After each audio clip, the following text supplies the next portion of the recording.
Bueno, perfecto. Ahora seguimos con la segunda parte de la clase. Bien. ¿Qué vamos a ver ahora? Vamos a continuar con José Martí, intelectual cubano, que va a vivir entre 1853 a 1895.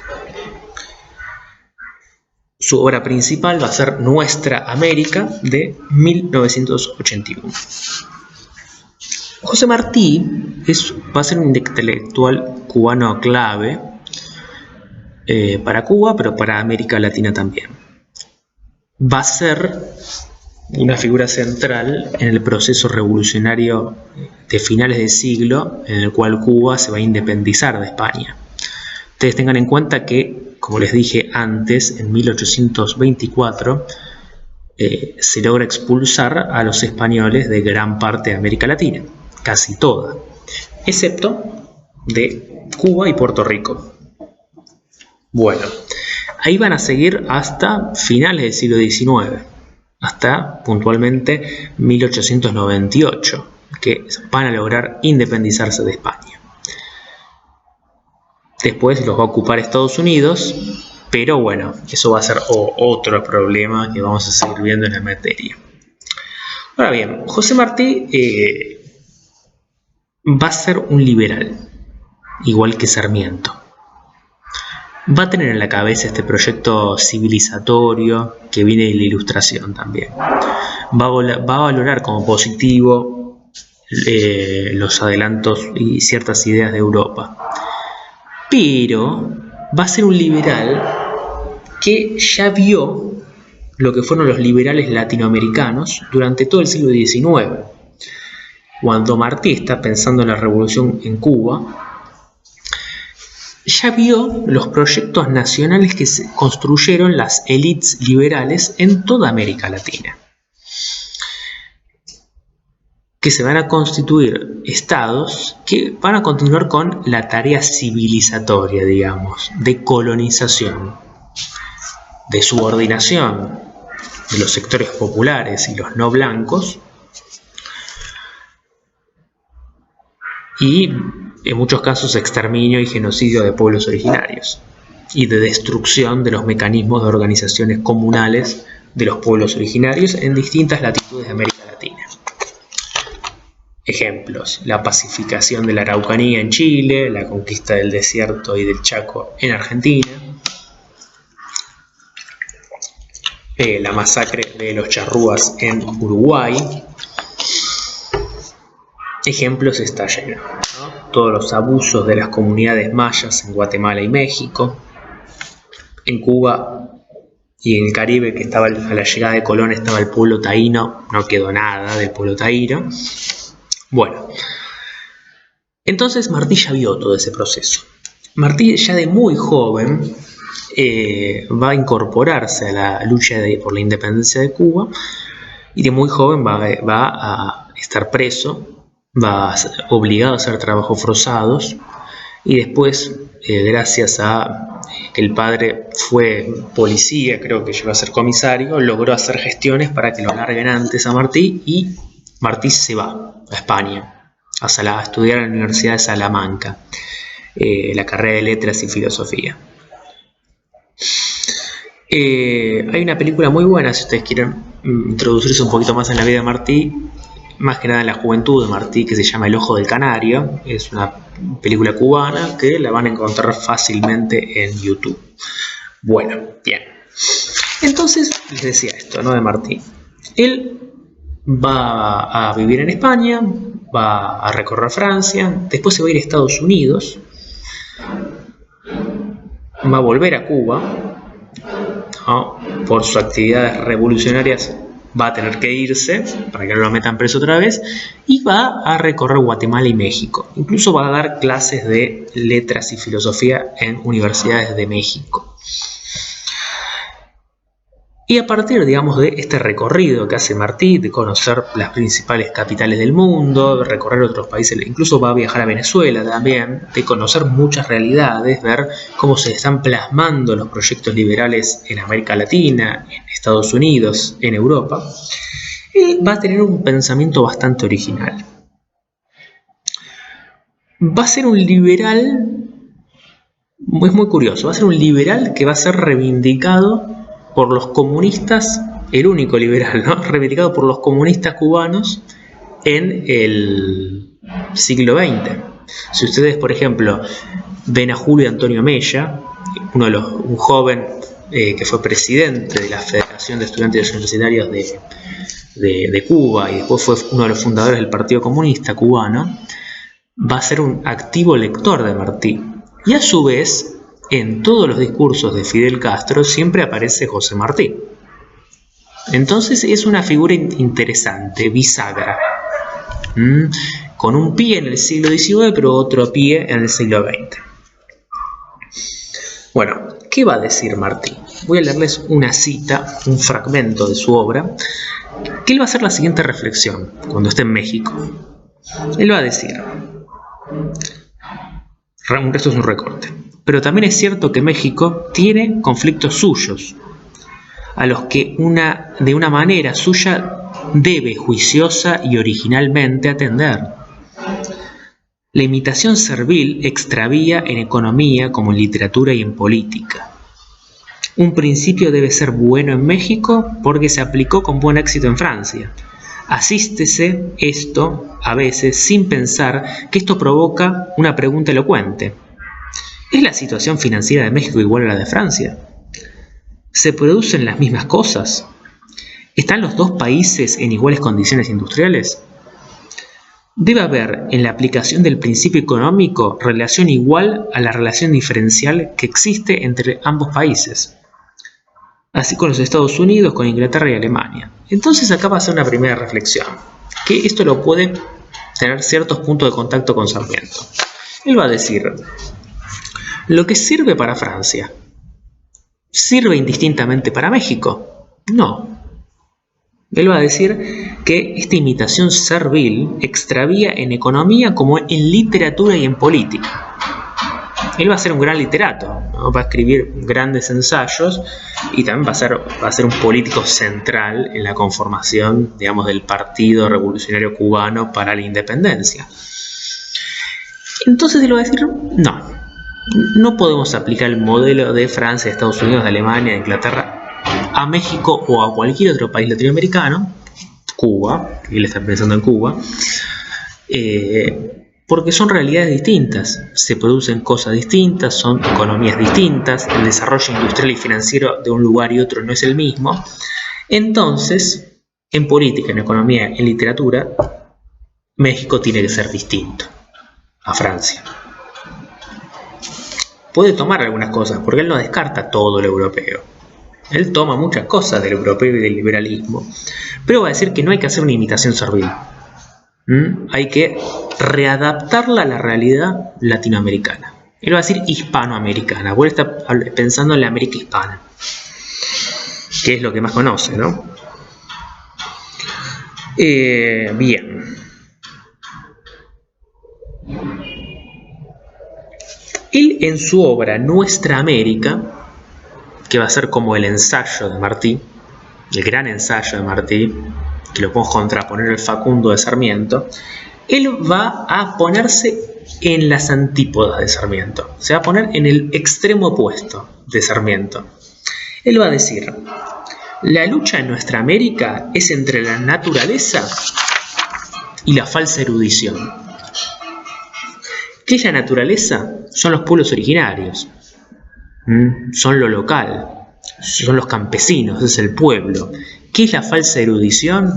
Son los intelectuales latinoamericanos europeizados, que quieren imponer a sangre fuego, ¿no?, un proyecto civilizatorio europeo, descartando todo lo local y retomando todo lo europeo como bueno en sí. Entonces acá se planta fuertemente en una posición opuesta a las élites latinoamericanas, que su pensamiento está cristalizado en el Facundo de Sarmiento, y nos permite entender por qué lo van a retomar revolucionarios del siglo XX a Martí. Él va a decir algo muy interesante, Martí, va a decir, por eso la colonia continúa viviendo en las repúblicas. La élite criolla reemplazaron a las españolas en su dominación sobre el indio, sobre el negro y sobre el campesino. Para Martí, todos estos elementos de la nación deben integrarse. La modernización no debe contraponerse a la tradición, al autóctono, sino integrarse. Ya que lo autóctono es una de las expresiones de lo universal. Con esta formulación evita caer en un tradicionalismo, digamos, esencialista. Bueno, esto no me voy a meter. Pero esto es interesante, ¿no? Porque él dice hay que integrar estos dos mundos. El europeo y el local, el latinoamericano, el hispanoamericano. Porque él va a decir no, lo que se hizo es, en las repúblicas latinoamericanas sigue viviendo el colonialismo español. Y él va a decir, a ver si lo encuentro, acá lo encontré, él va a decir lo siguiente. Él va a decir, de España hemos de ser independientes, de la ignorancia en que España ha dejado a nuestro campesino precoz y al cubano padre de África, y de los vicios sociales tales como el despotismo y la soberbia de nuestras opiniones, la falta de respeto a la opinión ajena, y al indómito señorío que por el hábito de él y por el deseo natural de que él, a quien nunca lo ejercieron, quedan como trastorno principal de las repúblicas nacientes. En los países compuestos por la esclavitud, moldeados por las uñas al pelo sobre ella. Entonces, usted piensa que en esta época hay esclavitud en Cuba todavía, ¿no? El proceso revolucionario cubano va a liberar a los esclavos. Entonces, él lo que va a tratar es, en su proyecto político, va a buscar que la república sea un mix entre lo europeo y lo local. Y que las élites no tienen que despreciar al negro, al campesino, al originario, al mestizo, sino que se tienen que integrar. Hay que despojarnos de lo que queda de España en América Latina, que él lo identifica con el despotismo, con la soberbia en nuestras opiniones y la falta de respeto a la opinión ajena, al desprecio, ¿no? A el obrero, lo campesino, lo trabajador agrícola, etc. Entonces él, cuando piensa en la república, va a pensar no solo en un sistema de gobierno, sino va a pensar en una nueva sociedad más igualitaria. De que en la república no siga viviendo la colonia. Que los criollos no puedan reemplazar a los españoles en su rol de opresor. Opresores a los hombres naturales, que él llama. Los hombres naturales son los indios, son los originarios, ¿no? Que están más en contacto con la naturaleza que nosotros, ¿no? Que nosotros los blancos, va a decir, ¿no? Los europeizados.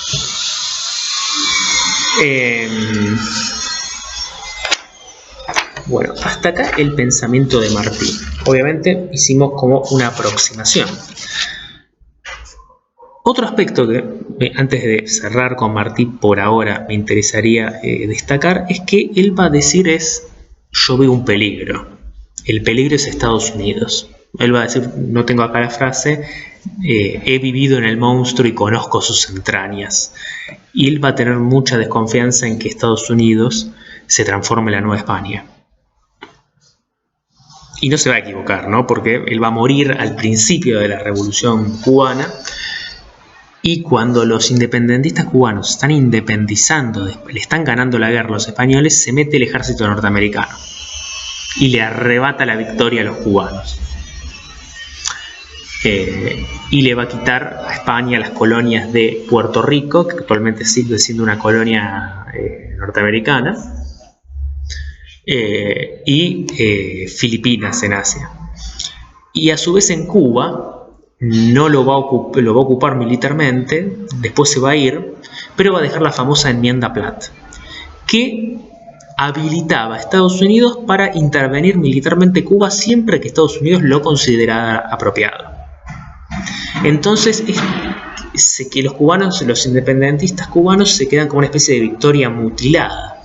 en el cual luchamos tanto para que ahora estos gringos se metan en nuestra tierra cuando ellos consideren.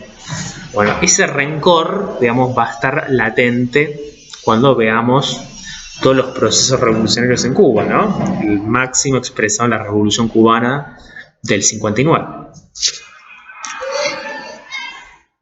Bien. A ver si no me olvido nada. Creo que no. Acá está. Entonces lo que va a llamar es, él va a decir, de la tiranía española supo salvarse la América hispana. Y ahora, después de ver con ojos judiciales los antecedentes, causas y factores del convite, urge decir, porque es la verdad, que haya llegado para la América española la hora de declarar su segunda independencia. Bien. Retengan en mente segunda independencia, porque esto es como algo que vuelve todo el tiempo, hasta hoy día, ¿no? Declarar nuestra segunda independencia del imperialismo norteamericano. Que esto va a estar muy marcado hasta hoy día. Bien, hasta aquí José Martí. Perdón, retomo algo más. Y por eso lo que va a plantear es que el camino es también una reforma agraria, que reparta las tierras entre los campesinos, porque van a ser estos campesinos que defiendan su tierra, van a ser la base de una nueva república y una nueva sociedad, en el cual van a ser protagonistas y no solo sectores oprimidos. Bueno, y lo que va a pasar es, hay que hacer la revolución rápido en Cuba y ayudar a Puerto Rico a independizarse para que Cuba sea la primera muralla en contra del avance del imperialismo norteamericano. Hasta ahí, Martín. Ahora nos vamos a trasladar espacio y temporalmente a otro lado, a Perú. Al Perú de principios del siglo XX. En la figura de Juan Carlos Mariátegui. Juan Carlos Mariátegui es un periodista intelectual peruano que va a vivir entre 1894 a 1930.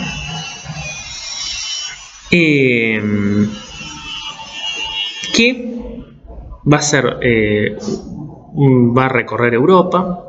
Va a recorrer Europa de muy joven en un momento clave.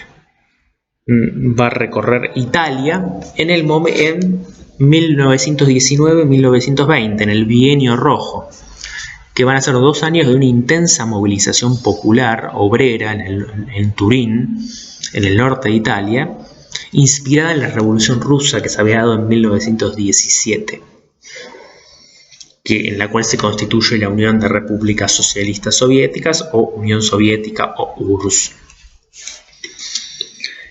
A su vez, él va a ser un joven que va a participar del movimiento reformista, que va a tener su epicentro en la ciudad de Córdoba, pero después se va a expandir al resto de América Latina. Va a llegar a Perú y a Cuba, incluso. Otro cubano importante, que va a ser Julio Antonio Mella, va a ser también partícipe de esta juventud reformista. ¿Quiénes son estos jóvenes reformistas? Bueno, son... en la Universidad de Córdoba tiene su epicentro, que son los estudiantes universitarios que quieren cambiar el gobierno de la universidad. Hasta ese momento, los profesores gobernaban y manejaban la universidad. Profesores muy a la antigua, muy vinculados a la iglesia, no actualizados a las últimas novedades científicas e intelectuales. Córdoba era como un resguardo del colonialismo todavía, no eran muy conservadores los docentes cordobeses. Y justamente el proceso reformista de Córdoba va a ir en contra de esto, va a ir a favor de la reforma de los planes de estudios, a la creación de nuevas cátedras, al cogobierno estudiantil, en que el gobierno no sea solo profesores, sino que sea de estudiantes y docentes. De ahí surge lo que tenemos hoy día en las universidades, que son autónomas, tienen el cogobierno, órganos de cogobierno entre docentes y estudiantes. ¿Para qué? Para discutir las cuestiones vinculadas a la universidad y a la formación. Bueno, tiene inicio en Córdoba y se expande en la Argentina y se expande a América Latina. Va a estar el manifiesto Liminar en 1918, que va a ser el manifiesto de los jóvenes de Córdoba, universitarios de Córdoba, que lo va a escribir Deodoro Roca, un docente que va a acompañar fuertemente este movimiento reformista. Y el manifiesto Liminar arranca así. Dice: hombres de una república libre, acabamos de romper la última cadena que en pleno siglo XX nos ataba a la antigua dominación monárquica y monástica. Hemos resuelto llamar a las cosas por el nombre que tienen. Córdoba se redime. Desde hoy contamos para el país una vergüenza menos y una libertad más. Los dolores que nos quedan son las libertades que nos faltan. Creemos no equivocarnos. La resonancia del corazón nos lo advierte. Estamos pisando sobre una revolución. Estamos viviendo una hora americana. ¿No? Entonces es interesante, ¿no? Porque el manifiesto Liminar arranca así. Porque ellos van a decir, no, esto no es solo Córdoba. Estamos viviendo una hora americana. ¿No? Se proyecta a nivel latinoamericano. Y de este movimiento en Perú va a formar parte Mariátegui. Entonces viene de la influencia de la Revolución Rusa, viene de la influencia reformista, y de esto se nutre el pensamiento de José Carlos Mariátegui.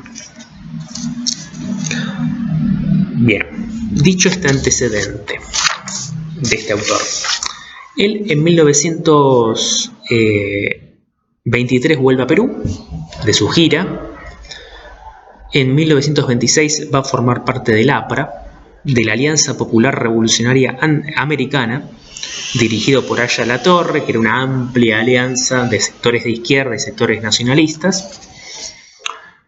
En 1928, cuando se va a dar un proceso de derechización del APRA, Mariátegui se va a ir y va a fundar el Partido Socialista del Perú, basado, ¿no?, en el marxismo, ¿no?, y las ideas que vienen de Rusia. Y va a ser su dirigente entre el 28 y el 30. Y él lo que va a hacer desde acá, desde este lugar, va a pensar un socialismo de América Latina, ¿no? Acá hay unos distintos historiadores van a decir la diferencia entre un socialismo o un marxismo en América Latina de América Latina. Es importante tener esta palabrita de diferencia, porque hasta ese momento llegó ideas, digamos, socialistas de Europa, pero con una matriz muy eurocéntrica, que América, para poder llegar a un proyecto socialista, tenía que seguir los pasos y las etapas que siguió Europa. Y justamente Mariátegui va a decir, en una de sus frases que van a ser uno de los hits de la izquierda latinoamericana, que se repitió tanto que a mí ya me cansó, pero es muy linda, que él va a decir: no queremos, ciertamente, que el socialismo sea en América calco y copia. Debe ser creación heroica. Tenemos que dar la vida con nuestra propia realidad, en nuestro propio lenguaje, el socialismo indoamericano. He aquí una misión digna de una generación nueva. Entonces, va a decir, bueno, pensemos el marxismo, ya acá rompe con el liberalismo, pensemos el marxismo, pero a partir de la realidad latinoamericana, de las problemáticas concretas de la realidad social de América Latina. Y esto en parte, hay puntos de conexión con Sarmiento y Martí, porque los tres están pensando en, si bien se ponen en lugares muy opuestos ideológicamente, están pensando en, bueno, nosotros para poder pensar una sociedad en Latinoamérica tenemos que partir, no copiar lo que viene de Europa, sino tomarlo y que nos sirva para reflexionar sobre la realidad local. Para él va a escribir un libro en el 28 que se va a llamar 7 ensayos de interpretación de la realidad peruana, en el cual él va a decir que el problema del Perú, y lo vamos a extender para América Latina, es el problema del indio. Porque el problema del indio es el problema de la tierra y del latifundio. El latifundio es una enorme extensión de tierras que son propiedad de una persona. Entonces, la lucha del indio por la tierra es uno de los motores centrales, va a ser un motor central de la revolución al Perú. Y uno de sus epicentros va a ser el Ayllu, la comunidad originaria que encontramos hasta hoy día con modificaciones en Bolivia y Perú, que son las comunidades campesinas que tienen formas, de autogobierno, con una convivencia, ¿no?, con las autoridades estatales, pero con cierta autonomía. Y al pensar un proyecto socialista para el Perú y para Indoamérica, lo que él llama Indoamérica, él va a pensar el Ayllu es clave, porque va a decir en el Ayllu vemos el comunismo primitivo, ¿no?, los antiguos vínculos de solidaridad ancestrales que vienen hasta hoy día. Y si nosotros queremos construir el socialismo en Perú, una sociedad igualitaria, tenemos que retomar todo esto. No barrer con el Ayllu y construir otra cosa.